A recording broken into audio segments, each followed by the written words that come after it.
Okay, we'll put, this is at the very front of the property on the right-hand side looking at the house. We'll put one tree right here.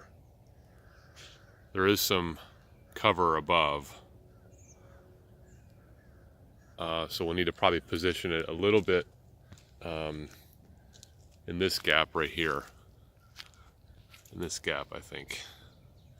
And we'll put it right here, because the grass is kind of dead, but there is a cover above it. So it won't get extremely a lot of light, but it'll be something we can put on the dead grass and put some mulch around it, and will look pretty nice. That's number one. I'm going to pause and go to number two. Okay, so I think we put numbers 2 and 3 right here. This is right in front of the house, the front of the property. You can see to the left, this is the area where the old tree was, the large laurel oak, which has nice, it has nice grass there now that we put in there.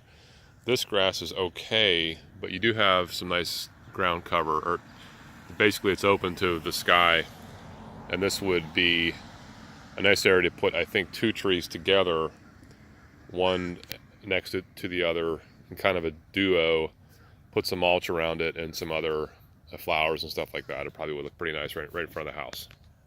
I'm going to pause and go to the next one. Okay, this is probably the worst part of the grass here. A lot of clovers and bahia grass and other stuff like that here. This is where our property ends, right at this line right here. So I think we're going to put in 2 trees right here. Probably one closer to the sidewalk that is more closer into the property, and then one farther away from the sidewalk, kind of cat-a-corner, that is closer to the property line. So those 2 should kind of hug the property and you know, provide some ground cover. We also can put some mulch and flowers around it. There's also really good sky there. Those trees should do well if we put in 2 right here, right next to each other. That brings us up to a total of 5. Let me pause there.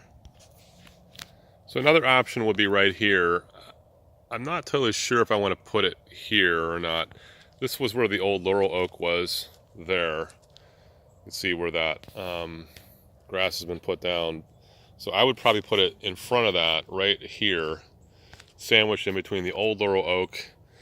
There's another laurel oak right there that was now gone, and then this tree there. So there is a section right in the middle here we could put it. The grass is pretty good here. It's not perfect, but it's pretty good. And if we situate it about maybe 10 feet off of the road or off of the driveway, I'm thinking right here, it would be, you know, on that side of the driveway, and be kind of a middle point. There would be the other 2 new trees would be there, the one tree in the corner over there. So it could be a nice spot for it. I'm a little bit worried about how close it is to the old laurel oaks, but it looks like it might work. We'd also have to pay attention to some of the sprinkler systems here as well. So that'd be another one. Let me go to one of the more options. So I think the final option would be right here. The grass is pretty bad here.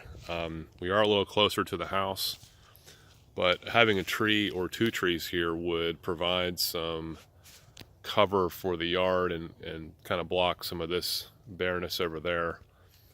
Would also give the yard a little bit more depth.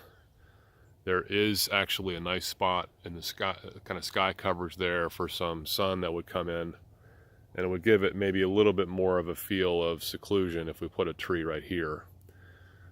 So that would be the final tree to put in to the yard.